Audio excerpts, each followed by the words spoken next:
नमामि शमीशाननिर्वाणरूपं विभुं व्यापकं ब्रह्मवेदस्वरूपं निजं निर्गुणं निर्विकल्पं निरीहं चिदाकाशमाकाशवासं भजेऽहं। नमामि शमीशाननिर्वाणरूपं नमामि शमीशाननिर्वाणरूपम्।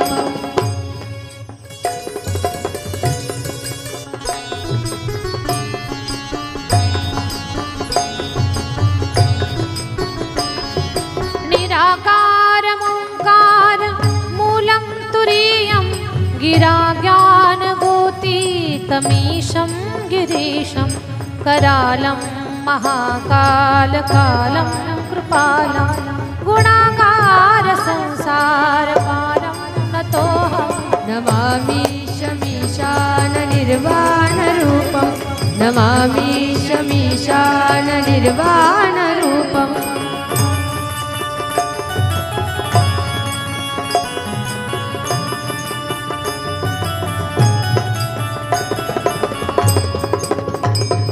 तुषाद्राद्रिसङ्काशगौरं गभीरं मनोभूतकोटि प्रभाश्रीशरीरं स्फुरन्मौलिकल्लोलिनी चारुगङ्गा लसद्भागपालेन्दुकण्ठे भुजङ्गा। नमामि शमीशाननिर्वाणरूपं नमामि शमीशाननिर्वाणरूपम्।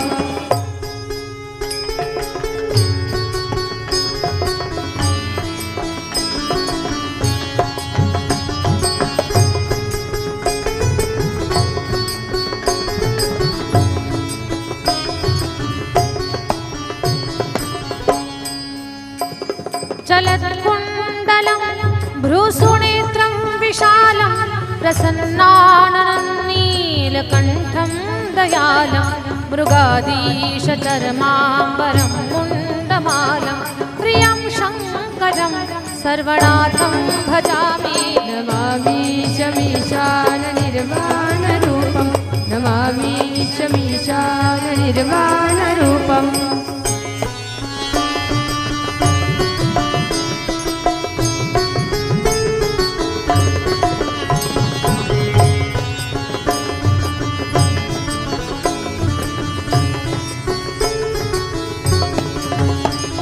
प्रचण्डं प्रकृष्टं प्रगल्भं परेशम् अखण्डम् अजं भानुकोटिप्रकाशं त्रयशूलनिर्मूलनं शूलपाणि भजेऽहं भवानी पतिं भावगम्यं। नमामि शमीशाननिर्वाणरूपं नमामि शमीशाननिर्वाणरूपम्।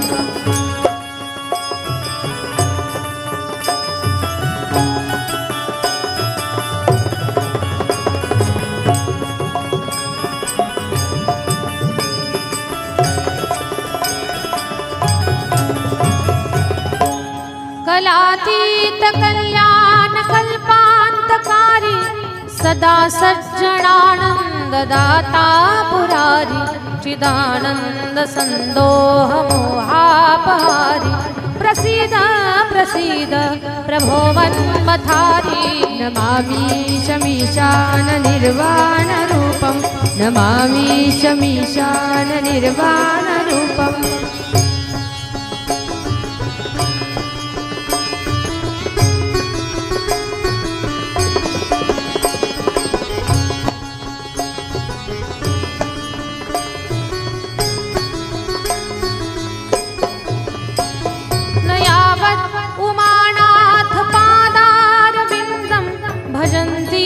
लोके परिवानराणां न तावत् सुखं शान्ति सन्तापनाशं प्रसीद प्रभो सर्वभूताधिवासं। नमामि शमीशाननिर्वाणरूपं नमामि शमीशाननिर्वाणरूपम्।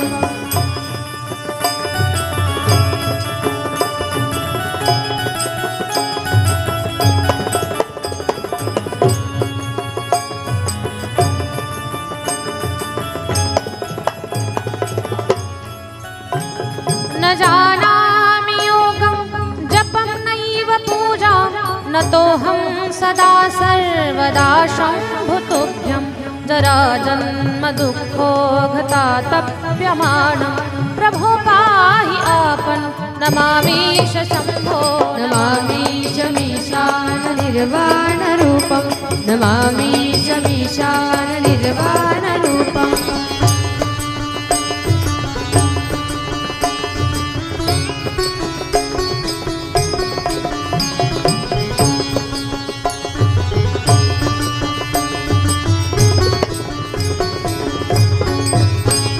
नमामीशमीशाननिर्वाणरूपं नमामीशमीशाननिर्वाणरूपं विभुं व्यापकं ब्रह्मवेदस्वरूपं विभुं व्यापकं ब्रह्मवेदस्वरूपं निजं निर्गुणं निर्विकल्पं निरीहं निजं निर्गुणं निर्विकल्पं निरीहं चिदाकाशमाकाशवासं भजेऽहं चिदाकाशमाकाशवासं भजेऽहं नमामीशमीशाननिर्वाणरूपं नमामीशमीशाननिर्वाणरूपम् रुद्राष्टकमिदं प्रोक्तं विप्रेण हरतोषये ये पठन्ति नरा भक्त्या तेषां शम्भो प्रसीदति। उमापति महादेव की जय।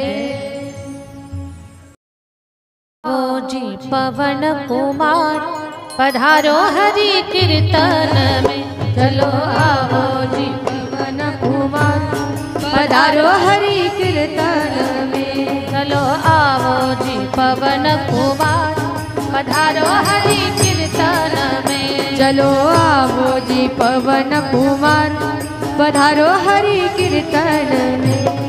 राम जी को लाना लखन जी को लाना, राम जी को लाना लखन जी को लाना, राम जी को लाना लखन जी को लाना, राम जी को लाना लखन जी को लाना। चलो आओ जी पवन कुमार पधारो हरि कीर्तन में, चलो आओ जी पवन कुमार पधारो हरि कीर्तन में, चलो आओ जी पवन कुमार पधारो हरि कीर्तन में, चलो आओ जी पवन कुमार पधारो हरि कीर्तन में।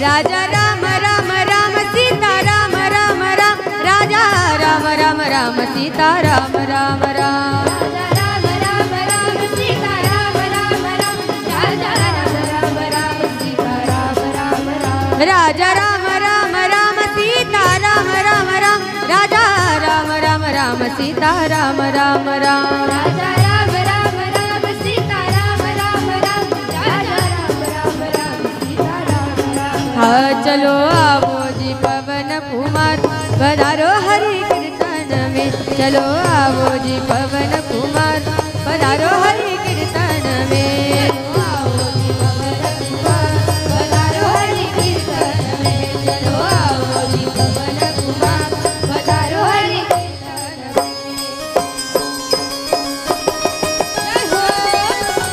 जय हो जय हो।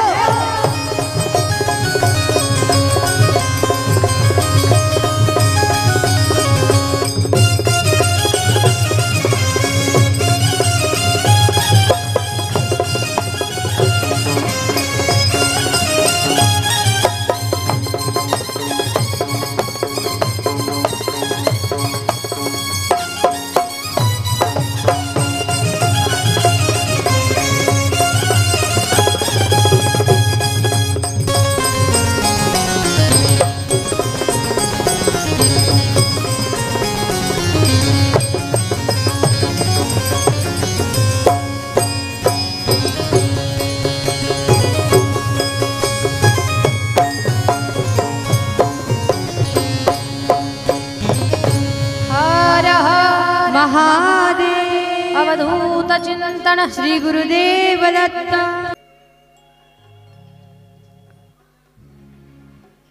पवित्र शिव महापुराण कथा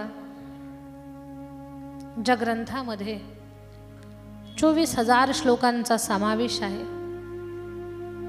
जी कथा साक्षात भगवान श्री शंकराच्या अंतकरणातून प्रसवलेली आहे. नंदी महाराजांचे कान म्हणजे कथा सेवन करण्याचं पात्र ठरलेले आहेत, की ज्या कानातून आपल्याला आध्यात्मिक रस आतमध्ये घेता येतो आणि अंतःकरण पुष्ट स्वच्छ शुद्ध बनवत या कथेच्या माध्यमातून सुख आणि समाधान या गोष्टींचं धन आपल्याला प्राप्त होतं. नंदी महाराजांनी आपल्या कानरूपी कर्णपात्रांच्या द्वारे शिव महापुराण रूपी कथा अमृताचं सेवन केलं. आणि मग ते ऐकत असताना ब्रह्माजी तिथे आले आणि ब्रह्मदेवालाही ती कथा ऐकण्याचं सद्भाग्य प्राप्त झालं. ती कथा ब्रह्माजी नारदजींना सांगतात. नारदजींनी ती कथा व्यासांना सांगितली. व्यास महाराजांच्याकडनं त्यांचे शिष्य सूतजी यांना आणि सूतजीच्या निमित्तानं 88,000 ऋषी 88,000 ऋषींच्या निमित्तानं आपल्या सगळ्यांनाही कथेचं रसपान करण्याचं सौभाग्य प्राप्त झालेलं आहे. शिवपुराण कथा ऐकत असताना खूप भक्तीनं श्रद्धेनं आपण ही कथा ऐकली पाहिजे. कारण शिव शब्दाचा अर्थ आहे कल्याण. शिव शब्दाचा अर्थ आहे कल्याण.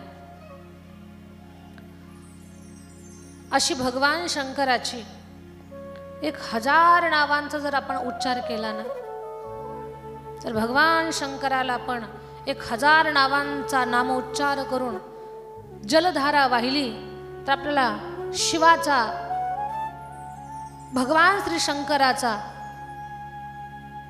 11 काय 1100 काय 11,000 काय ब्राह्मण देवतांच्या साक्षीनं अभिषेक केला, एवढं सगळं पुण्य आपल्याला प्राप्त होतं. त्याला शिवसहस्रनाम स्तोत्र म्हणतात. जसं विष्णू सहस्रनाम आहे तसं शिवसहस्रनाम. हे लक्षात ठेवायचं मी जे बोलते आहे ते तुम्हाला. आणि शिवसहस्रनामाचा उच्चार करत भगवान श्री शंकराला जलाभिषेक केला. आपण पंचामृताचा अभिषेक केला, बेलपत्र वाहिलं, लाल चंदन उगाळून वाहिलं, भस्म शिवजीला अर्पण केलं, अक्षत अर्पण केल्या, भांग धोत्रा शमीपत्र दुर्वा घास रूट, त्याला रुई म्हणतात कुठे कुठे. बेस कमी करा माईकचा, माझ्या माईकचा बेस कमी करा. तर हे सगळं भगवान शंकराला जे प्रिय आहे ते अर्पण करत आपण शिवसहस्रनामाचा जर उच्चार केला ना, माझ्या ताईदादांना माझ्या बोलण्याकडे लक्ष द्या, तर आपल्या जीवनातली कोणती अडचण असू द्या, ते अडचण एकतर निवारण होतेच होते. पण दुसरं, पितृदोषासारखं जर आपल्या पाठीमागे काही असेल त्रास पितरांचा, तर तो त्रासही हळूहळू कमी व्हायला लागतो. हे शिवसहस्रनामाचा महिमा आहे. एखादा दोष आपल्याकडनं घडलाय, मग त्या दोषातून निवृत्त होण्यासाठी सुद्धा शिवसहस्रनामाचा उच्चार आहे. हे मी जे बोलते आहे याला बळ देणाऱ्या कथा शिवमहापुराणमध्ये आलेल्या आहेत. त्या पुढे पुढे पुढे पुढे प्रसंगाने आपण पाहणार आहोत. शिवसहस्रनाम हे मी बोलते तुम्हाला लक्षात येत नसेल, यूट्यूबवरही तुम्ही जर सर्च केलं शिवसहस्रनाम, तुम्हाला लगेच शिवसहस्रनाम ऐकायला मिळेल. पण फक्त यूट्यूबवर ऐकतच लगे आपण अभिषेक करायचं तसं नाही. पुस्तक घ्यावं, त्याचं वाचन करण्याचा आपण स्वतः सराव करावा. किंवा आपल्याला जर कोणी गुरुजी भेटले, एखादे महात्मे भेटले, महात्म्यांच्या मुखातून जर आपल्याला ते शिवसहस्रनामाची संहिता प्राप्त झाली आणि संहिता प्राप्त केल्यानंतर आपण जर अभिषेक करायला चालू केलं, जल फक्त पाणी अर्पण करून, तरी त्याचा खूप मोठा लाभ आपल्या सगळ्यांच्या जीवनामध्ये होईल.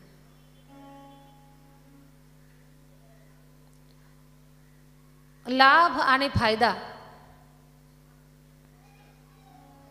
आपल्या नजरेमध्ये या दोन्ही शब्दाचे अर्थ एकच आहेत, पण या दोन्ही शब्दामधला भाव फार भिन्न आहे.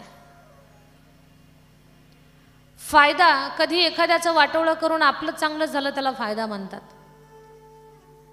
एखादी आपण गोष्ट चुकीच्या रस्त्यानं प्राप्त केली त्याला फायदा म्हणता येईल, किंवा आपल्यालाच मिळालं कोणाला तरी दुःख झालं फायदा. पण लाभ या शब्दामध्ये खूप भाव भरलेला आहे, त्याच्यामध्ये शुद्धता आहे, त्याच्यामध्ये सात्विकता आहे, आणि त्याच्यामध्ये सगळ्यांच्या अंतःकरणाचं किंवा ज्या संबंधात ज्या ठिकाणावरून आपल्याला एखादी गोष्ट प्राप्त झाली त्यांचीही स्थिरता, त्यांची शांतता लाभ या शब्दामध्ये दडलेली आहे. म्हणून शिवसहस्रनामाचा जर आपण गुरुमुखातून त्याचं संहिता घेतली, त्यावर पारायण केलं, त्याचा अभ्यास केला, मग शिवसहस्रनामाचा उच्चार करत, तर त्या गोष्टीचा तुम्हाला खूप मोठ्या प्रमाणामध्ये लाभ होईल. लाभ. चला, भगवान शिवाची भक्ती शिकवणारं हे शिवमहापुराण. या शिवमहापुराण ग्रंथामध्ये आपण काल शिवमहात्म्य श्रवण करत असताना एका पापी पुरुषाची कथा पाहत होतो. तुम्ही म्हणाल ग्रंथपुराणामध्ये पापी लोकांचं काय काम? तर यांच्या कथा एवढ्याच कारणासाठी की जेव्हा पापी प्रचंड पाप करतात, पण काय त्यांच्या पूर्वसुकृतानं कुठे त्यांच्या जीवनामध्ये छोटंसं सत्कर्म घडलं, त्यांच्या जीवनात खूप मोठं परिवर्तन होतं. मग या शिवमहापुराण कथेच्या श्रवणानं काय प्रचंड स्वरूपामध्ये परिवर्तन झालं हे सांगण्यासाठी एक कथा तुमच्यासमोर घेऊन येते आहे. मृत्यूलोकामध्ये एक नगर आहे. त्या नगरामध्ये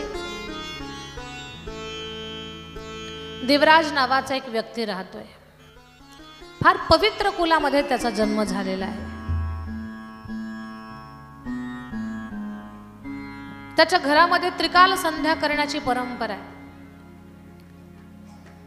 स्वतः शुद्ध होऊन शुचिर्भूत होऊन देवपूजा, पूजा, पाठ, अध्ययन, भगवान परमात्माची उपासना, सूर्यमंत्राची उपासना, सूर्य उपासना, गायत्रीची उपासना, या सगळ्या गोष्टी झाल्याशिवाय जे पाण्याचा घोट सुद्धा घेत नाहीत, एवढं पवित्र ज्या परिवारामध्ये सांभाळलं जातं, अशा परिवारामध्ये एक रस्ता चुकलेला पुत्र जन्माला आला की ज्याच्या जीवनाची दिशा चुकलेली आहे. बरं, एवढ्या पवित्र कुळामध्ये हा असा अपवित्र विचाराचा पुत्र कसा बरं जन्माला आला? तर त्याची संगत चुकली जीवनामध्ये. माणसाच्या जीवनामध्ये संगत फार महत्वाची आहे, फार मोलाची आहे. तुम्ही चांगल्या लोकांच्या संगतीमध्ये असाल तर तुमच्या बुद्धीमध्ये चांगले विचार निर्माण होते. तुम्ही जर चुकीच्या लोकांच्या संगतीमध्ये असाल तर त्याच हतोटीचे विचार आपल्या बुद्धीमध्ये निर्माण होतील. पण लक्षात घ्या, चांगल्या लोकांच्या सानिध्यात राहूनही जर तुमच्या बुद्धीमध्ये घाण विचार असतील तर समजावं तुम्ही मुळातच शब्द वापरत नाही. आपण आपलं कधी कधी परीक्षण करायचं असतं. एक सोपा शब्द त्यांना, गाईच्या स्तनामध्ये दूधही असतं. गाईच्या स्तनामध्ये तो गोचिड असतो ना, तर तो काय करतो, जवळ दूध आहे पण त्याला घेता येत नाही, तो तिथे रक्त पीत असतो. मग चांगल्या ठिकाणी राहून आपण काय घ्यायचंय, हा आपल्याही बुद्धीच्या सात्विकतेचा, पुण्याईचा, या सगळ्या गोष्टींचा हा भाग आहे. चांगल्या लोकांच्या बैठकीत आहात पण तुम्हाला जर चांगलं घेताच नाही आलं तर काही उपयोग नाही. मला सांगा, भगवान श्रीकृष्ण परमात्मा हे अर्जुनाचे नातेवाईक होते, तसे दुर्योधनादिकांचे पण होतेच ना नातेवाईक. बरं, कधी दुर्योधनाला कृष्ण भगवंताचा सहवासच प्राप्त झाला नाही असं अजिबात नाही. बऱ्याच वेळेला सहवास, संगती, पंगती या सगळ्या गोष्टी लाभलेल्या आहेत, पण ते प्राप्त होऊनही दुर्योधनामध्ये काही सात्विक परिवर्तन झालं नाही. हा मुळात त्याच्यातला दोष म्हणावा लागेल. पण तुम्ही 99% चांगल्या लोकांच्या संगतीमध्ये राहण्याचा प्रयत्न करावा. कारण संगतच माणसाला बनवत असते, संगत माणसाला बिघडावत असते. एक महिनाभर डॉक्टरच्या संगतीमध्ये राहा. एक महिन्यानंतर कमीत कमी सर्दी पित्त खोकल्याचे औषध तुम्ही सांगा. डॉक्टरच्या संगतीचा परिणाम. एक महिनाभर वकिलाच्या संगतीमध्ये राहा. वकिली मुद्दे तुमच्या तोंडून आपोआप बाहेर पडतील. एक महिनाभर राजकारणी माणसाच्या संगतीत राहा. राजकारणातले डावपेच बऱ्यापैकी तुम्हाला कळतील. आणि एक महिनाभर कथा कीर्तन सत्संग यांच्या साधू संतांच्या सहवासात राहा. कोणत्या ग्रंथात काय आहे तुम्ही आमच्या अगोदर बोलून जा. हा संगतीचा प्रभाव आहे. संगती फार मोलाची आहे. सुसंगती सदा घडो, सुजन वाक्य कानी पडो. नेहमी आपल्या जीवनामध्ये संगत चांगल्याचे असावे. आजच्या कथा सत्रातून तुम्हाला दुसरं काही जरी लक्षात नाही ठेवता आलं तर एवढी गोष्ट मात्र आपण लक्षात ठेवायची की आपल्याला आपल्या जीवनामध्ये संगती चांगल्यांची घडली पाहिजे. तुम्ही म्हणाल चांगला व्यक्ती आहे हे कशावरनं ठरवायचं? ज्या व्यक्तीच्या नजरेमध्ये शुद्धता आहे, ज्या व्यक्तीच्या वाणीमध्ये शुद्धता आहे, ज्या व्यक्तीला कथा कीर्तन ऐकण्याची गोडी आहे, ज्या व्यक्तीला सेवा परोपकार उपासना धर्म सत्कर्म करायची आवड आहे आणि ज्याची पावलं तीर्थ या क्षेत्राची ओढ घेत आहेत, समजावं हा सज्जन आहे. वेगळं लक्षण पाहायला जाऊ नका. जे सर्व इंद्रियांच्या माध्यमातून सत्कर्म करण्यासाठी तत्पर आहेत त्यांच्या संगतीमध्ये तुम्ही राहा. लक्षात घ्या, ज्यांच्यातला राम जागा आहे त्यांची संगती करा. ज्यांच्यातला रावण जागा आहे त्यांची संगती करू नका. किती सोपं आहे, किती किती शॉर्ट मध्ये सांगितलं मी तुम्हाला. ज्यांच्यामधील राम जागा आहे त्यांची संगती करा. ज्यांच्यामधील रावण जागा आहे त्यांची संगती करू नका. राम आणि रावण हे कसे कळतील आपल्याला? किंवा राम जागा आहे, मग राम म्हणजे नेमकं काय आणि रावण म्हणजे नेमकं काय हे कळावं तुम्हाला. त्याच्यासाठी एक सुंदर प्रसंग सांगते. मर्यादा पुरुषोत्तम राघवेंद्र सरकारानं रावण मारला.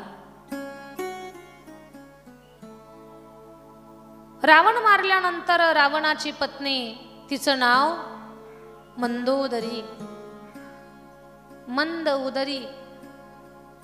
मंदोदरी. तिला कळालं आपला पती मरण पावलं, आपलं सौभाग्य संपलं. खूप रडू लागले. ते पतिव्रता होते. ऐका माझ्या नळेगाव मधल्या सर्व ताईंनो, ऐका. मंदोदरी माता एवढी महान पतिव्रता होती, एवढी महान. ऐका, पतिव्रतांच्या यादीमध्ये तिचं तर नाव आहेच आहे. अहिल्या, द्रौपदी, तारा, मंदोदरी, सीता या 5 पतिव्रता. मंदोदरी आईचं वैशिष्ट्य सांगते नळेगाव. आपण जर अंगावर सोनं घातलं तर आपल्या सोन्यामध्ये मळ चढतो की नाही? आपण जर अंगावर सोनं घातलं तर सोन्यामध्ये मळ चढतो.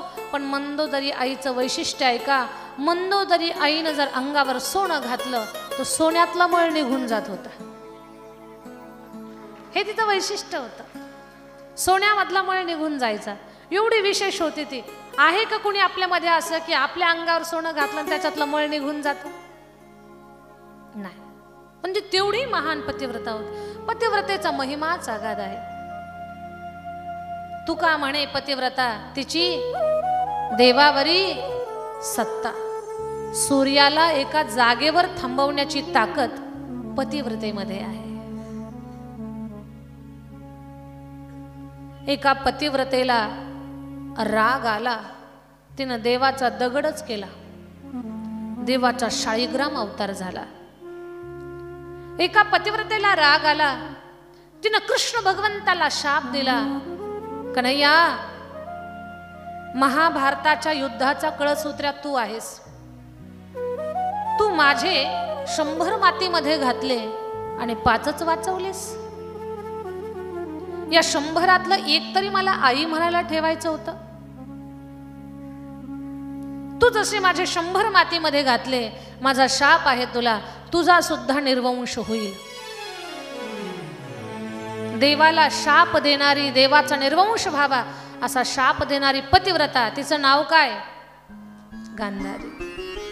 त्या गांधारी आईला एवढं सामर्थ्य कशानं प्राप्त झालं? केवळ आणि केवळ पतिव्रता धर्माचं पालन केलं त्यानं. गांधारी आईला कळालं तिचा होणारा पती आंधळा आहे. तिनं लगेच डोळ्याला पट्टी बांधून घेतली, अजून अक्षता पडायच्या होत्या. तिनं डोळ्याला पट्टी बांधली. ती म्हटली, माझ्या होणाऱ्या पतीला जर जग पाहता येत नसेल तर मी सुद्धा हे जग पाहणार. काय त्याग आहे.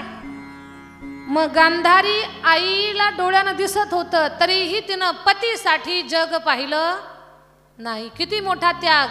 माझ्या पतीला जग पाहता येत नाही, मी सुद्धा जग पाहणार नाही. तुम्ही सुद्धा संकल्प करा, टेन्शन मध्ये येऊ नका. कोणता संकल्प? मालकाला जर शुगर असेल तर आम्ही सुद्धा गुलाबजामुन खाणार नाही सुद्धा म्हणत नाही प्रभू महाराज. काही तर एवढ्या ॲडव्हान्स आहेत, त्या म्हणतात बंटीचे पप्पा जामून खाऊ नका, शुगर वाढल, तुम्ही खाऊ नका, इकडं आणा, मीच खाते.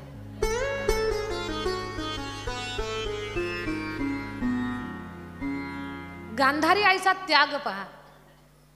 म्हणून देवाला शाप देण्याची ताकद निर्माण झाली. मंदोदरी माता फार श्रेष्ठ आहे. तिला कळालं तिचं सौभाग्य संपलं. ती भयंकर दुःखी झाली. रावणाच्या प्रेताजवळ आली. रावण महाराजांचं प्रेत पाहिलं, हंबरडा फोडून रडते. ती रडता रडता रागात आली. रागात आलेली मंदोदरी माँ म्हणते, माझ्या पतीला मारणारा मला एकदाच दाखवा. काय म्हणते? माझ्या पतीला मारणारा मला फक्त एकदाच दाखवा. तिला काय अशक्य आहे? कुणीतरी सांगितलं, तो तिकडे दगडावर बसलेला, जा. राम एका दगडावर बसलेले होते. मंदोदरी आई आली, रामाच्या पाठीमागनं आली. तिची सावली रामाच्या पायाजवळ पडली. राम उठून उभे राहिले. रामाना हात जोडले. राम म्हणतात, आई कोण आहेस तू? कारण राम भगवंतानं मंदोदरीला पाहिलेलं नव्हतं. आई कोण आहेस तू? आई या एका शब्दामध्ये मंदोदरी मातेचा राग शांत झाला. त्या शब्दाची ताकद आहे. आपले तुकोबाराय सांगतात, पराविया नारी माऊली समान, माते समान. म्हणून आई म्हणून आवाज दिला, आई कोण आहेस तू? मंदोदरी म्हणते, हे तपस्वी 20 भुजांचा 10 मस्तकांचा बलशाली राजा रावण, त्याची दुर्भागी पत्नी मी मंदोदरी आहे. मंदोदरी आई नमस्कार. आई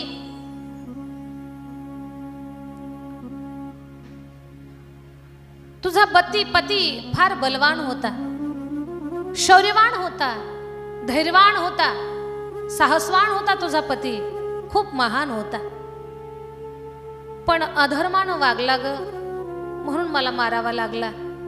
राम असं म्हणत नाही माझी बायको चोरली म्हणून मी त्याला मारलं. काय म्हणतात राम? तो अधर्मानं वागला म्हणून आई मला मारावा लागला, मला माफ कर. मंदोदरी माँ म्हणते, हे तपस्वी, मी तुला कोसण्यासाठी, तुला शाप देण्यासाठी इथं आलेले नाही. तू असा काही लगेच म्हणू नको मला माफ कर म्हणून. मी तुला शाप देण्यासाठी आलेच नाही. आई तू कशासाठी आलीस? मंदोदरी आई बोलली, हे तपस्वी मला माहिती आहे माझ्या पतीच्या भुजामधलं बल, मला माहिती आहे त्याचं सामर्थ्य. कैलास पर्वत हातावर घेऊन नाचतोय तो, कुबेराच्या कॉलरला घेऊन खाली पकडतोय आणि खाली आणतोय तो. त्यानं 9 ग्रहाच्या पायऱ्या केल्या, 33 कोटी देवांना बंदीखान्यामध्ये टाकलं. असा श्रेष्ठ माझा पती आहे, पण असं काय तुझ्यात विशेष आहे की ते माझ्या पतीमध्ये नाही? ते पाहण्यासाठी मी आले. काय तपस्वी, असं तुझ्यात काय विशेष आहे की ते माझ्या पतीमध्ये नाही? ते पाहण्यासाठी मी आले. भगवान म्हणतात, आई मग तुला कळालं का माझ्यात काय विशेष आहे, तुझ्या पतीमध्ये काय कमी आहे? मंदोदरी बोलली, हो तपस्वी, इथं आल्याबरोबर मला केव्हाच कळालं की तुझ्यात काय विशेष आहे, माझ्या पतीमध्ये काय कमी आहे. भगवान म्हणतात, आई मग मला सांग ना, तुझ्या पतीमध्ये माझ्यात काय फरक वाटला तुला? मंदोदरीचं उत्तर सगळ्यांनी कान देऊन ऐका, म्हणजे आपल्याला आपलं परीक्षण करता येईल. आपल्यामध्ये आराम आहे का आपल्यात रावण आहे, हे महिला पुरुष सगळ्यांनी लक्षात घ्यायचं. मंदोदरी आई म्हणते, ऐक तपस्वी, माझ्यासारखी पतिव्रता नारी त्याची पटराणी आहे, पण एवढं सगळं असताना सुद्धा त्यानं परस्त्रीवरती वाईट नजर ठेवली. वनवासाची पत्नी चोरून आणली आणि तिला जबरदस्ती तो पत्नी बनवण्याचा प्रयत्न करत होता. हा माझा पती आहे, पण तपस्वी तू एक विशेष आहे. परस्त्रीची सावली पडली, तो उठून उभा राहिलास आणि हात जोडून आई म्हणालास. हाच फरक तुझ्यात आणि माझ्या पतीमध्ये आहे.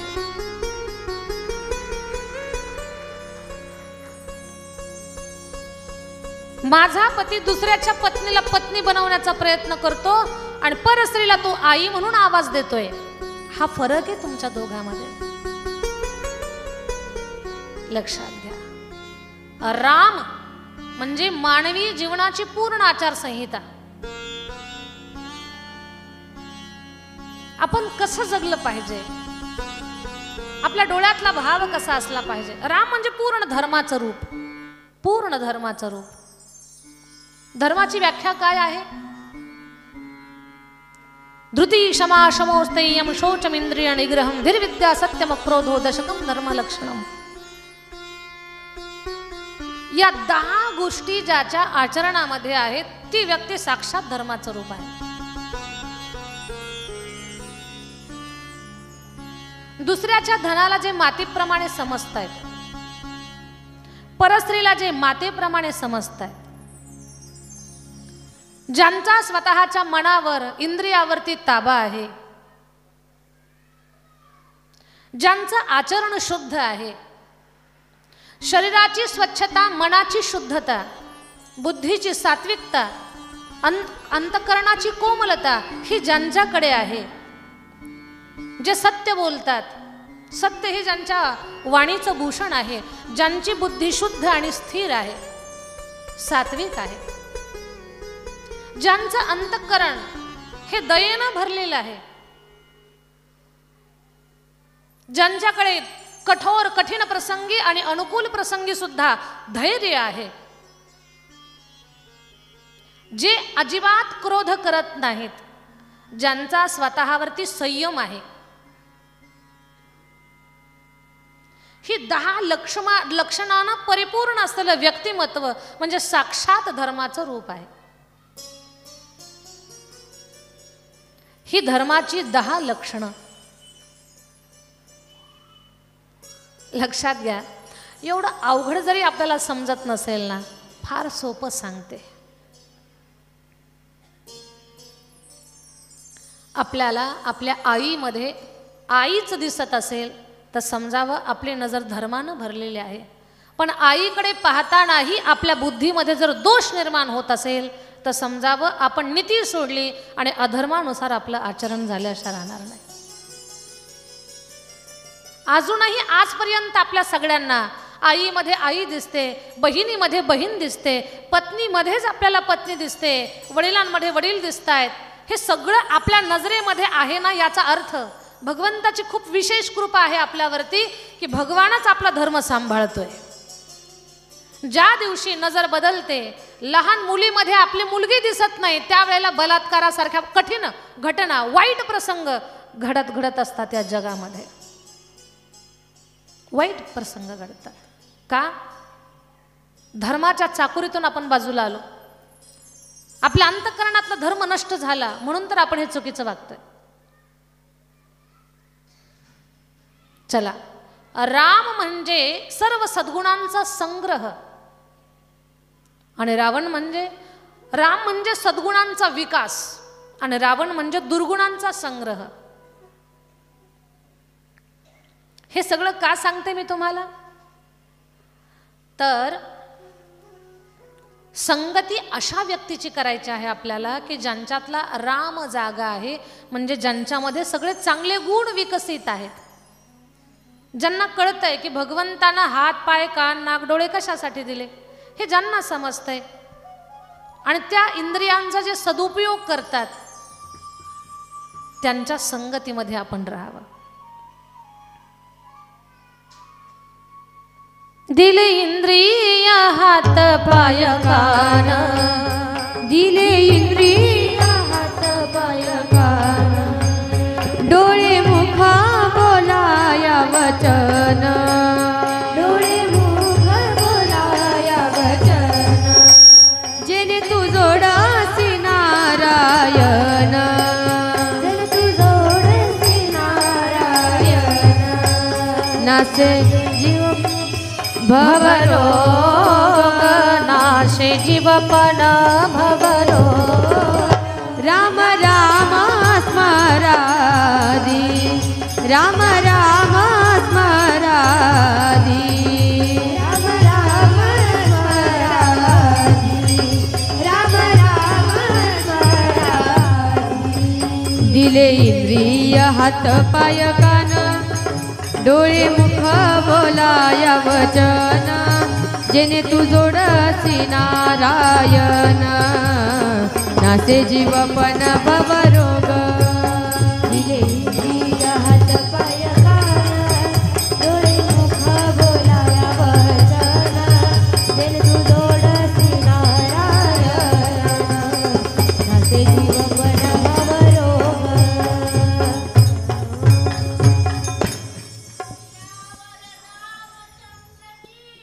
जय जय.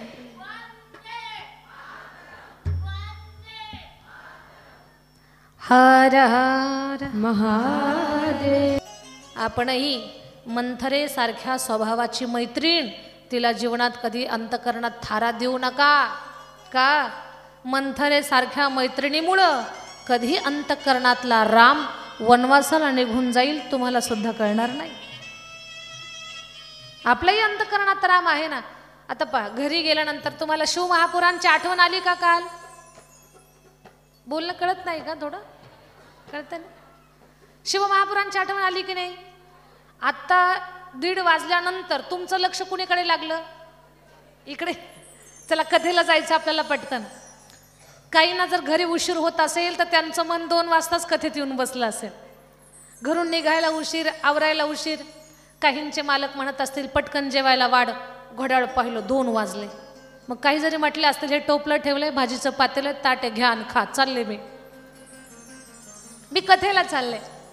लक्षात घ्या, ही जी अंतकरणातली सात्विकता आहे ना, याच गोष्टी, हीच गोष्ट परमार्थामध्ये कथेमध्ये फार महत्वाची आहे. आणि हे ज्याचं अंतकरण आहे, देवधर्माकडे ओढ, अशांची संगत करा जीवनामध्ये. जे म्हणतंय नको शिव महापुराण उद्या ऐकू, आज आपण टीव्हीवरची मालिका पाहू, नाही तर कपडे खरेदी करायला जाऊ, असल्याला लांबूनच राम राम करा. तुम्ही जा म्हणे, आम्हाला तुमच्या संगतीत राहायचं नाही. ज्या स्त्रीला वाटतं की पटकन कथेला जाऊ, कथेत जाऊन जागा पकडू बसू आपण पुढे, त्यांच्या संगतीमध्ये राहायचं. संगत चुकली हो कुणाची? देवराजची. फार चांगल्या कुळात तो जन्माला आला, पण संगत चुकली. ऐका, अहो दुर्जन संसर्गात मानहानी पदे पदे, पावको लोह संगेन मुदगैर भयन्यते. अग्नी किती पवित्र आहे, अग्नी फार पवित्र आहे. अग्नी एवढा पवित्र आहे की अपवित्रालाही पवित्र करणारा अग्नी आहे. पण हा अग्नी कुणाचा मार खाईल का? नडेगाव झोपल्या का काय? अग्नी कुणाचा मार खाईल का? त्याला दगडानं मारा, लाकडानं मारा, धोंड्यानं मारा, हातात सांडस असते तुमच्या पक्कड त्यानं मारा, उलटण्यानं मारा, लाटण्यानं मारा, अग्नी अजिबात मार खात नाही. पण हाच अग्नी जेव्हा लोखंडाची संगती करतो ना, तेव्हा त्याला घणाचे ठोके खावे लागतात. किती पवित्र आहे तो, पण त्याला घणाचे ठोके खाण्याची वेळ आली. का? संगत चुकली. रस्त्यावरची धूळ असते, रस्त्यावरच्या धुळीनं हवेची संगती केली तर पाहता काय, ती मुख्यमंत्री काय पंतप्रधानाच्याही खुर्चीवर जाऊन बसेल. रस्त्यावरची धूळ जेव्हा हवेची संगती करते मोठ्याही पदावर बसते, पण जेव्हा रस्त्यावरची धूळ पाण्याची संगती करते तर चिखलहून पायाखाली तोडल्या जाते. हा संगतीचा प्रभाव आहे. संगत चुकली आहे देवराज. वडील त्याला फार समजावून सांगतायत, देवराज असं वागू नको. ऐकत नाही. मग त्याचं लग्न लावून दिलं. आता तरी सुधारेल, पण त्याचं अधिकच जगणं चुकीचं वाढलं, बिघडलं. आता पत्नी घरात आल्यामुळे त्याला कुणाचा धाक धोका भय भीती राहिलेलंच नाही, आणि काही चिंता पण नाही राहिली की आपलं लग्न कुठे जुळणार नाही, काही होणार नाही याची त्याच्या मनामध्ये चिंता पण नाही. आता खूप निर्धास्त जगतोय, वाटमारी करतोय, धन लुटतोय तो लोकांचं. पण चुकूनही कधी आपण कोणाच्या धनावरती नजर ठेवू नये. आपण लोकांच्या धनावर नजर ठेवली की आपल्याही धनावर नजर ठेवणारा कुणीतरी निर्माण झालेला असतो. कारण या जगामध्ये भगवान परमात्मानं प्रत्येक गोष्टीला एक प्रतिस्पर्धी भगवंतानंच तयार करून ठेवलेला आहे. मी असं कधीच म्हणू नये की मी खूप छान कथा करते, असं मी कधीच म्हणू नये. का? माझ्याही पेक्षा कुणीतरी सरस असतं. असं तुम्ही कधी म्हणू नये की माझ्याकडे एवढे दागिने आहेत, आहा तुमच्यापेक्षा एखादी महालक्ष्मी असतेच या जगामध्ये. म्हणून भगवान परमात्मानंच असं नियोजन केलेलं असतं की प्रत्येक व्यक्तीपेक्षा एक सरस व्यक्ती. एक म्हण आहे पहा आपल्यामध्ये, शेराला सव्वा शेर. हे ईश्वर नियोजित असतं पहा, हे देवानंच नियोजन केलेलं असतं. म्हणून मीच खूप अशी आहे, मीच खूप असं आहे असं म्हणायचं काहीही कारण नाही. त्यानं खूप धनसंग्रह केला, लोकांच्या धनावर नजर ठेवली, याच्याही धनावर नजर ठेवणारा एक तयार झाला. यानं तरी धाडसी ताकदवान पुरुषांना ठार करून त्यांच्याजवळचं धन चोरलं, पण याला एका स्त्रीनं फसवलं. याच्याकडे प्रचंड धन आहे. एका वेश्या स्त्रीला कळालं, तिचं नाव शोभावती. त्या शोभावतीला समजलं याच्याकडे धन आहे, हा देवराज आपल्या हाताला कधी लागेल, याला कधी ना कधी आपण आपल्या जाळ्यामध्ये फसवलं पाहिजे. शोभावती बराच वेळेला फासे टाकण्याचा प्रयत्न करते, पण त्याच्या फास्यामध्ये तो अडकत नाही. एकदा देवराज, आता लक्षात घ्या, माणसानं जर एक चूक केली किंवा एखादी वाईट कृती केली तर त्याला लगत दुसऱ्या पण चुकीच्या गोष्टी माणूस करायला लागतो. जर चोरी केली तर मग माणसाला मांस खाण्याची इच्छा निर्माण होते. मांस खाऊ लागली माणसं तर त्यांना मदिरा पान करण्याची इच्छा निर्माण होते. मग नशा करणारी माणसं नको त्या कृत्या करतात. म्हणजे एका वाईट गोष्टीमध्ये अनेक गोष्टी दडलेल्या असतात. एक अवगुण आला ना, बाकीचे अवगुण टपलेलेच असतात. पहिलाच अवगुण म्हणतो चांगलं घर आहे, पटकन या. अवगुणाला जर आपण आपल्या शरीरामध्ये ठेवून घेतलं, एक अवगुण जर आपल्यामध्ये प्रवेश केला तर बाकीचेही अवगुण आपल्यामध्ये येत असतात. म्हणून एकही दुर्गुण आपल्यामध्ये थांबणार नाही, याच्यासाठी प्रत्येकानं प्रयत्न केला पाहिजे. कारण हे दुर्गुण एवढे कठीण आहेत, एक आला की बाकीचे पटापट येत असतात. मग तो देवराज होताना अगोदर चोरी, नंतर मांसभक्षण, नंतर मदिरापान करायला लागला. एक दिवस मदिरापान करून सरोवराच्या काठावर पडलेला आहे. या शोभावतीला कळालं की तिथे देवराज पडलेला आहे. तिनं सेवेकरांना पाठवलं, जा त्या देवराजला घेऊन या.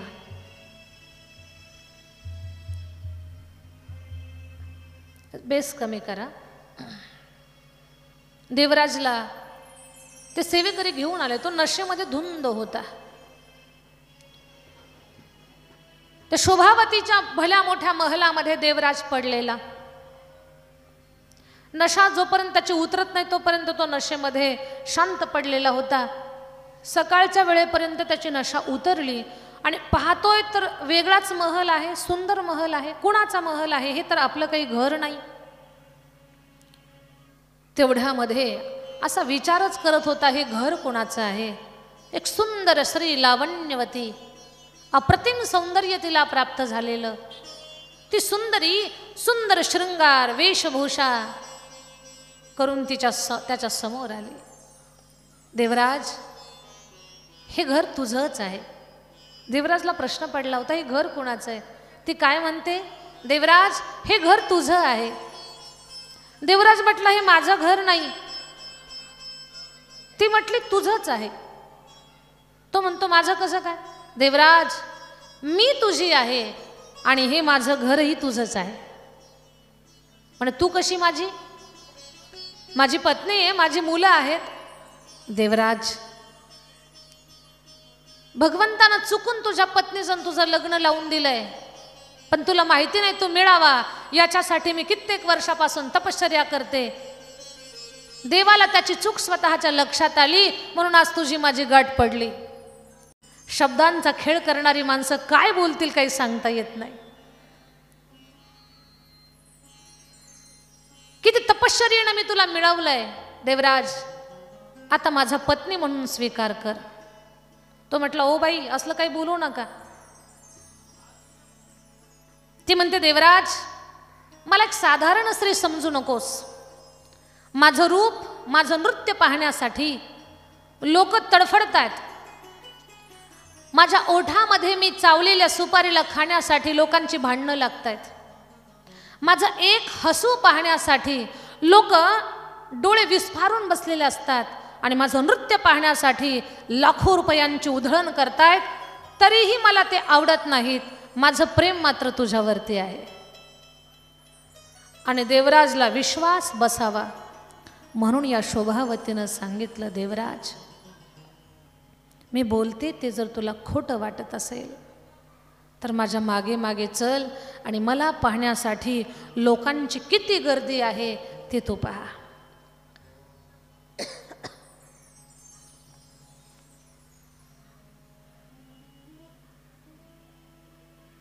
देवराज त्याच्या मागे मागे गेला. वरच्या मजल्यावर एका खिडकीचा पडदा तिनं बाजूला सारला आणि त्या खिडकीमधून तिनं तोंडातली सुपारी बाहेर फेकली. लाखोंची भीड होती, लाखो लोकांची गर्दी. ती सुपारी घेण्यासाठी लोक तुटून पडायला लागली. जणू काय आभाळातून मोहरा पडाव्यात आणि लोकांनी उंच हात करून त्याला पकडण्याचा प्रयत्न करावा. देवराज म्हटलं, काय चाललंय? तिच्या ओठातली सुपारी खाण्यासाठी लोक मरतायत. देवराज, पुढे पहा. एका खिडकीचा पडदा तिनं सारला आणि ती फक्त हसली. तिचं हसू पाहण्यासाठी लाखो लोक डोळे असे करून होते. खाली पापणी जाईल म्हणून काहींनी पापणीला दोरा बांधून झाडाला टांगले होत्या पापण्या. देवराजनं पाहिलं, रे चाललंय काय? देवराज अजून पुढे पहा. तिचं नृत्य पाहण्यासाठी धनाचं गाठोडं घेऊन, प्रचंड पिशवी घेऊन पैशांनी भरलेली एक सेठजी खाली मान वाकून डोक्यावरती ते ओझं घेऊन आलेला होता. तिच्यावरती पैशांची उधळण करत होता. तिचं 10 मिनिटाचं नृत्य पाहण्यासाठी त्यानं लाखो रुपये तिच्यावरती उधळले होते. आता मात्र देवराजची जागा सुटली. देवराज म्हटलं, शोभावती, काय तुझं वैभव पाहतोय? अरे रे, या श्रीमंत लोकावरती तुझं प्रेम नाही, तुझं प्रेम माझ्यावर. शोभावती, तुला शब्द देतो मी, तुझ्या प्रेमाची मी कदर करतो, आजपासून तुला सोडून जाणार नाही. तिला हेच पाहिजे होतं.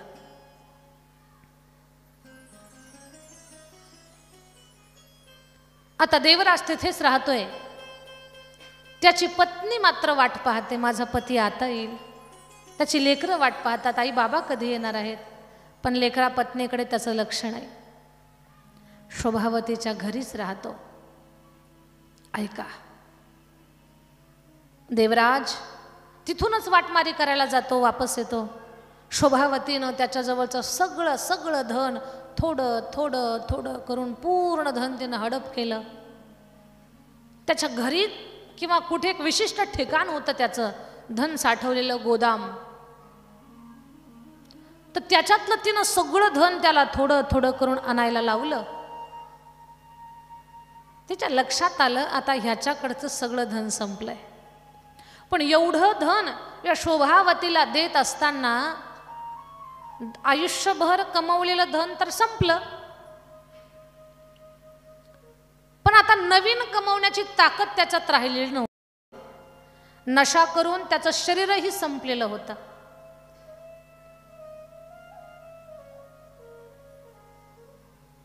लक्षात घ्या, एक म्हण आहे, धन गया तो कुछ नहीं गया, लेकिन शरीर गया तो बहुत कुछ गया. अंगात ताकद असेल, उमेद असेल तर खूप काही करेल माणूस पुढे. पण शरीर जसं जसं संपत जातं तशा तशा सगळ्या आशा सुद्धा माणसाच्या संपत जात असतात. नवीन काही करण्याची आशा राहत नाही. त्याचं शरीरही संपलंय आणि आता हिच्या लक्षात आलंय हा काही आपल्या कामाचा नाही, आता ह्याला हकलून देऊ. पण ह्याला हकलून कसं द्यायचं? मग तिनं एक कट रचला. ती म्हणते, देवराज खरं सांग मला, तुझं किती प्रेम आहे रे माझ्यावरती? शोभावती, काय सांगू मी तुला, तुझ्यावर माझं एवढं प्रेम आहे. तू जर म्हटली नाही आकाशातलं सगळं तारामंडळ घेऊन ये, हे सगळं तारामंडळ मी तुझ्यासाठी आणून देईल. या जगातली कोणती वस्तू तुला पाहिजे ती मी आणून देतो. ते म्हणते शोभावती म्हणते, देवराज तारामंडळ आणायला आणि जगातल्या वस्तू आणायला आता तुझं कुठं शरीर चांगलं राहिलंय, तुझ्यात कुठे ताकद आहे? तो म्हटला की तू सांग मला, माझा जीव देऊ का? भले मला जगातलं नाही काही आणता आलं, आता मी वृद्ध झालोय, पण माझा जीव तर देणं ते माझ्या हातात आहे. ती म्हटली, तुझा जीव नको मला, मग तुझी पत्नी तुझ्या मुलांचा जीव पाहिजे. तुझी 2 मुलं आहेत, एक पत्नी आहे, त्यांचं मस्तक जर तू माझ्यासाठी कापून आणून दिलं तर मी समजेन की तुझं माझ्यावर खरं प्रेम आहे. वेडावलेला, भुरळ पडलेला, डोळ्याला पट्टी बांधलेला हा देवराज भटकला आणि त्यानं त्या शोभावतीच्या शब्दामध्ये येऊन परिवार संपवण्याचा विचार केला. माणसं तारुण्याच्या दशेमध्ये कुठल्या तरी आमिषाला बळी पडून, कुठल्या तरी लोभाला बळी पडून, कुठल्या तरी भुरळीमध्ये खूप काही तर संपवतात, पण आपल्या परिवाराला सुद्धा संपवण्याचा प्रयत्न करतात. परिवार आपल्या भारतीय संस्कृतीमध्ये परिवार ही असं एक छोटीशी संघटना आहे. त्या छोट्याशा संघटनेचा असा प्रभाव आहे, त्या परिवारामध्ये एखाद दुसरं जरी माणूस घायाळ झालं, थकलं, तर बाकीची लोक त्याला सावरण्यासाठी असतात. म्हणून परिवार, कुटुंब व्यवस्था आपल्या भारतीय संस्कृतीमध्ये आहे, कुटुंब व्यवस्था. पण आपण कुटुंबाला सोडून जर एकटे जगू लागलोत आणि ते कुटुंबही आपण संपवलं तर आपल्याला कोण सांभाळणार आहे? देवराज मध्यरात्रीला आला.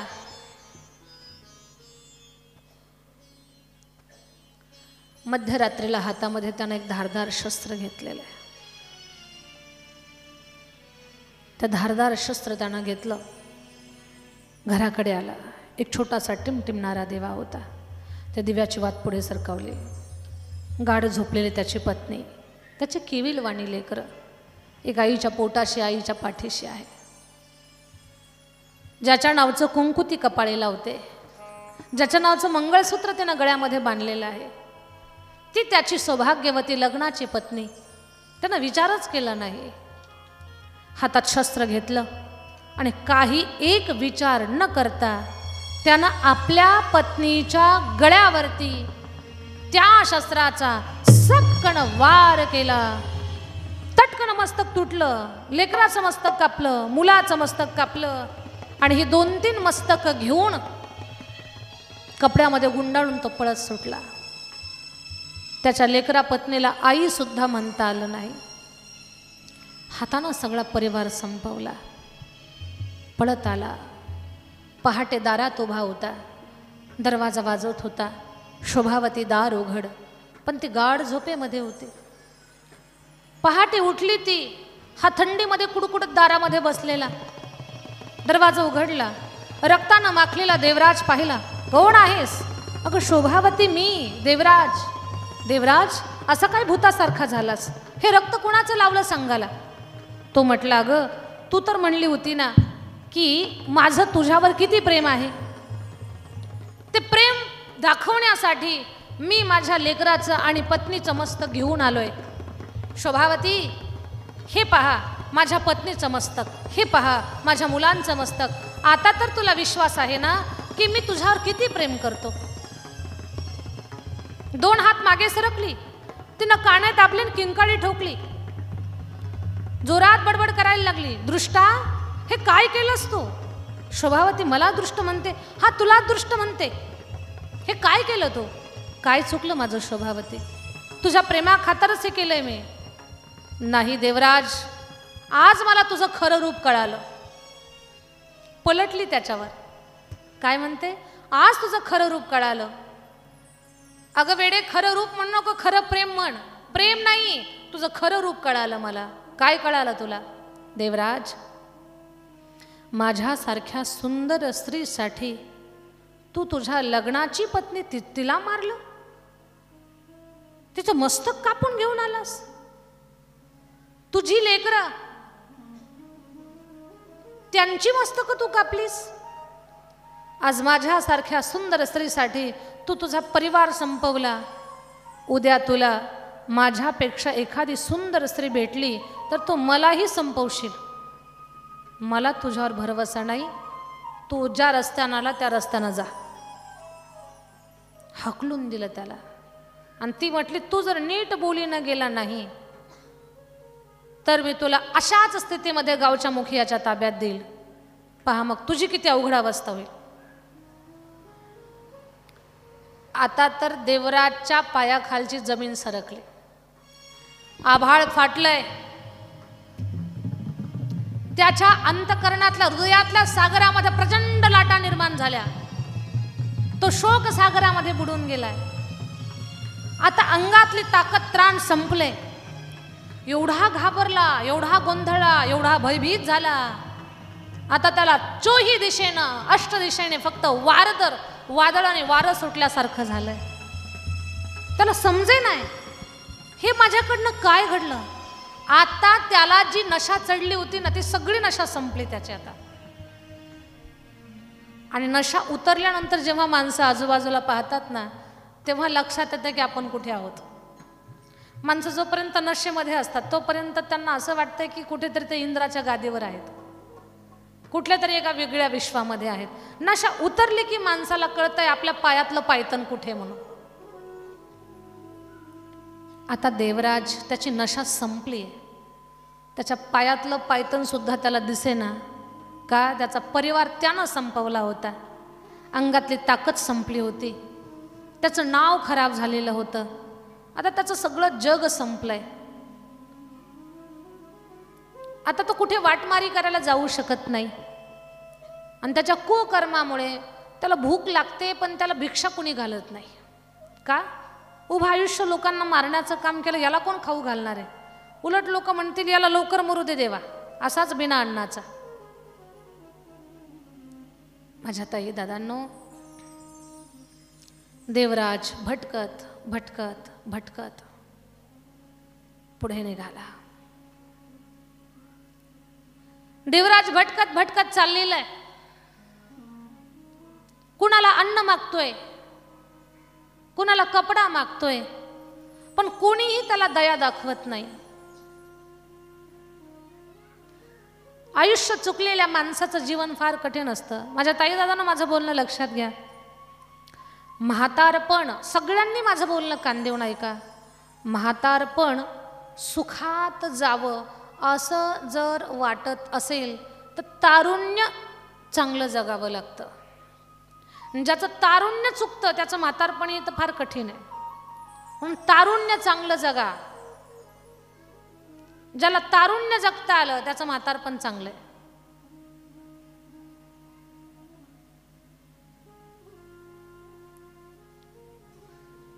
इतिहास घडवण्यासाठी भूतकाळाचा अभ्यास करावा लागतो, वर्तमान चांगला जगावा लागतो, तेव्हा भविष्य सुंदर असतं, तेव्हा काहीतरी चांगलं घडत असतं जीवनामध्ये. माझ्या ताई दादांनो, आता देवराजची फार वाईट अवस्था आहे. त्याला अन्न खायचंय पण कोणी देत नाही. एका शिवमंदिरामध्ये शिवकथा चालू होती आणि तो शिवकथेच्या मंडपात गेला. भूक माणसाला कुठे घेऊन जाईल काही सांगता येत नाही. उभं आयुष्य त्याला कुठल्या देवाचं मंदिर दिसलं नाही, कुठे साधूचा आश्रम दिसला नाही. आणि असंच आहे बरं माणसांचं सुद्धा. उभं आयुष्य कधी मठ मंदिरात जात नाहीत, पण म्हातारपणी प्रपंचाचे परिवाराचे चटके मिळायला लागले की मग कीर्तनात कथेत येऊन बसतात. पूर्ण उभं आयुष्य वारकरी म्हणतात चला झेंडा घेऊन पंढरपूरला. ते म्हणतात अजून मुलं लहान आहेत. आता चला पंढरपूरला. नाही म्हणे पोरं शाळेला जात आहेत. आता चला पंढरपूरला. म्हणे अजून पोराला नोकरी लागली नाही. आता चला पंढरपूरला. म्हणे त्याचं लग्न झालं नाही. आता चला पंढरपूरला. म्हणे नातवंड माझ्याशिवाय राहतच नाहीत. एक एक एक एक कारण सांगत जातो. शेवटी नातूच ओरडतो, पप्पा बाबांना माझी बिस्किटं खाल्ली. मग पोरगा हातात दांडा घेतो, बाबा लहान लेकराची बिस्किटं खाता तुम्हाला काही कळत नाही. पोरानं दांडा दाखवल्याशिवाय म्हातारं हातात झेंडा घेतच नाही. पोरांनी दांडा दाखवला का मग ज्ञानोबा तुकाराम, मग यांची पंढरपूरची वारी चालू होते.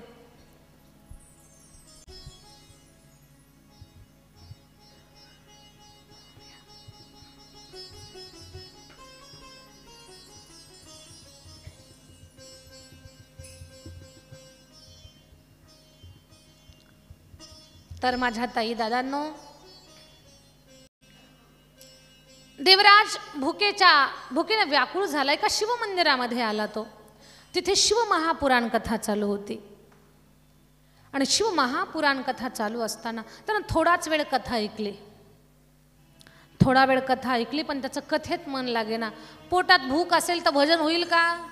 पोटात भूक असेल तर आपल्याला काही सुचेल का? नाही. कुठे मन लागत नाही आपलं. त्याचं कथेत काही मन लागेना. त्यानं शिवलिंगाकडे पाहिलं. बऱ्याच लोकांनी त्याच्यावरती केळी, सफरचंद, नारळ, पेढा, प्रसाद अशी भरपूर काही सामुग्री ठेवलेली होती. तो म्हटला हे पेढा, मिठाई, मेवा चोरून खाऊ आपण. आयुष्यभर चोरीची सवय लागलेली. मग तो मंदिरामध्ये गेला आणि मंदिरामध्ये गेल्यानंतर तिथे शिवलिंगावरील प्रसाद त्यानं खाण्यासाठी प्रयत्न केला. भगवान शंकराच्या समोर प्रसादाचं पात्र भरलेलं होतं. ते पात्र त्यानं उचललं. त्यातला प्रसाद तोंडामध्ये घालणार. चोर चोर चोर चोर म्हणून लोक पळत आली. त्याला खूप मारलं. भगवान शंकराचं त्यानं नाव घेतलं, शिवहर शिवहर शिवहर. भोलेनाथ मला वाचवा, मला तारा. शंकराचं नाव घेतलं. शंकराचं शिवलिंग पाहिलं. काही क्षण कानानं कथा ऐकली होती. तोंडानं नाम बाहेर पडलं. परिणाम असा झाला, लोकांनी तर असलं मारलं त्याचा प्राणच गेला, पण शिवलिंगाला मस्तक लागून त्याचा प्राण सुटला. खरं तर त्याला यमदूत घ्यायला आले होते, पण शिवहर शिवहर शिव शिव शिव शब्दाच्या उच्चाराचा परिणाम असा झाला, यमदूत नाही त्याला शिवदूत घेण्यासाठी आले. आणि शिवदूत त्याला शिवलोकी घेऊन गेले. नमः पार्वती पते हर हर महादेव. शिवदूत त्याला घेऊन गेले शिवलोकी. त्याचं पूर्ण पाप नष्ट झालं. शिवहर शिवहर शिव शिव शिव हर हर महादेव या शब्दांचा उच्चार केल्या कारणानं पाप नष्ट झालं आणि भगवान शंकराच्या चरणामध्ये त्याला शिवगण रूपामध्ये स्थान प्राप्त झालं. एवढी महान ही शिवमहापुराण कथा आहे. मंदिरामध्ये चोरी करायला आलेल्या व्यक्तीला जर भगवान श्री शंकराच्या कथेनं, त्यांच्या प्रसादानं, त्यांच्या नामानं, त्यांच्या दर्शनानं शिवलोक प्राप्त होत असेल तर आपण जी भक्ती करतोय त्या भक्तीचं फळ आपल्याला का मिळणार नाही? फक्त विश्वास, फक्त विश्वास. सुन भक्तों की पुकार, होके नंदी पे सवार, काशी नगरी से आया है मेरा भोलानाथ. सुन भक्तों की पुकार, होके नंदी पे सवार, काशी नगरी से आया है मेरा भोलानाथ. सुन भक्तों की पुकार, होके नंदी पे सवार, काशी नगरी से आया है मेरा भोलानाथ. सुन भक्तों की पुकार, होके नंदी पे सवार, काशी नगरी से आया है मेरा भोलानाथ. जय हो जय हो जय हो जय हो.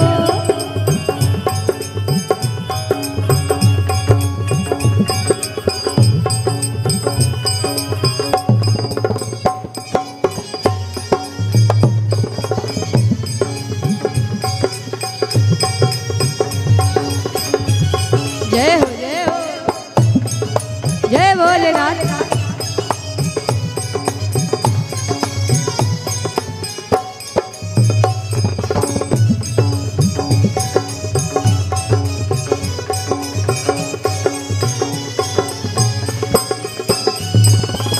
भस्मी रमाए देवा डमरू बजाए, कैसा निराला भोले रूप बनाए. भस्मी रमाए देवा डमरू बजाए, कैसा निराला भोले रूप बनाए. भस्मी रमाए देवा डमरू बजाए, कैसा निराला भोले रूप बनाए. भस्मी रमाए देवा डमरू बजाए, कैसा निराला भोले रूप बनाए. गले सर्पों की है मार, होके नंदी पे सवार, काशी नगरी से आया है मेरा भोलानाथ. भक्तों की पुकार, होके नंदी पे सवार, काशी नगरी से आया है मेरा भोलानाथ. सुन भक्तों की पुकार, होके नंदी पे सवार, काशी नगरी से आया है मेरा भोलानाथ. सुन भक्तों की पुकार, होके नंदी पे सवार, काशी नगरी से आया है मेरा भोलानाथ. जय भोलेनाथ.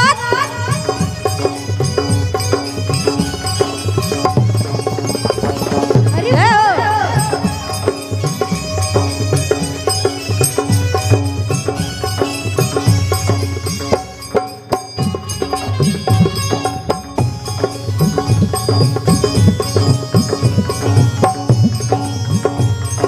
जय हो जय हो.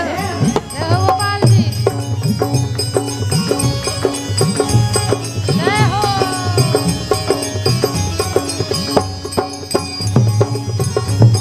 जय हो जय हो. हरि बोल.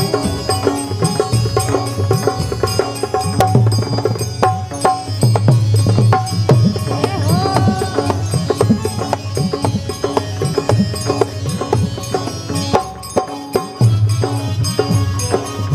जय हो जय हो.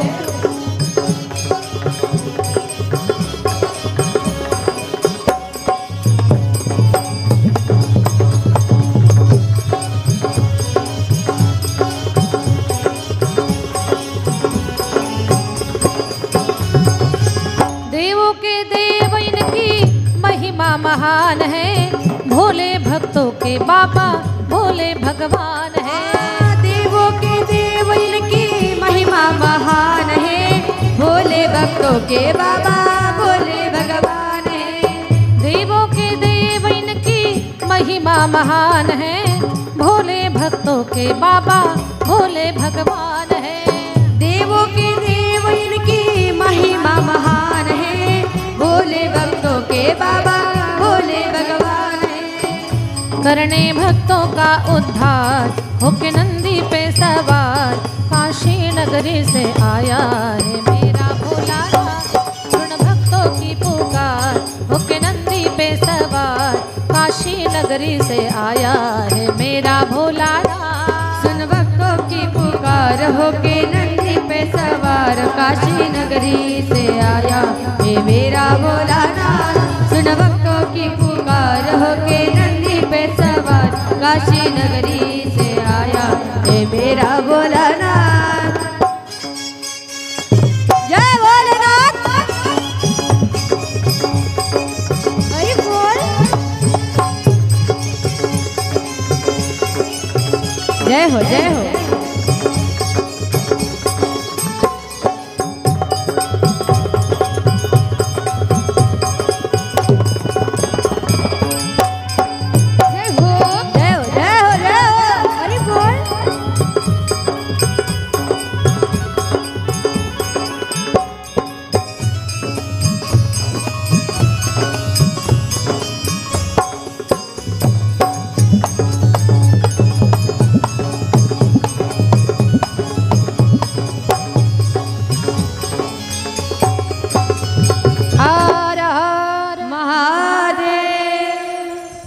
सगळ्यांना सांगते, हर हर भोले नमः शिवाय, नमः शिवाय ओम नमः शिवाय, हर हर भोले नमः शिवाय, नमः शिवाय ओम नमः शिवाय, हर हर भोले नमः शिवाय, नमः शिवाय ओम नमः शिवाय, हर हर भोले नमः शिवाय, नमः शिवाय ओम नमः शिवाय, हर हर भोले नमः शिवाय, शिवाय ओम नमः शिवाय, हर हर भोले नमः शिवाय, नमः शिवाय ओम नमः शिवाय, हर हर भोले नमः शिवाय, शिवाय ओम नमः शिवाय, हर हर भोले नमः शिवाय, नमः शिवाय ओम नमः शिवाय, हर हर भोले नमः शिवाय, नमः शिवाय ओम नमः शिवाय, हर हर भोले नमः शिवाय।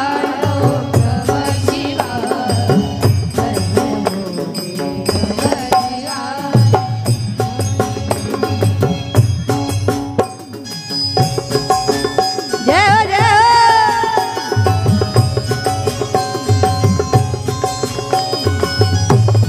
जय हो हरि बोल।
शिवाय नमः शिवाय हर हर भोले नमः शिवाय नमः शिवाय ओम नमः शिवाय हर हर भोले नमः शिवाय नमः शिवाय नमः शिवाय हर हर भोले नमः शिवाय नमः शिवाय ओम नमः शिवाय हर हर भोले नमः शिवाय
सगळ्यांनी हात उंच घ्या.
महादेव अवधूत चिंतन श्री गुरुदेव दत्त.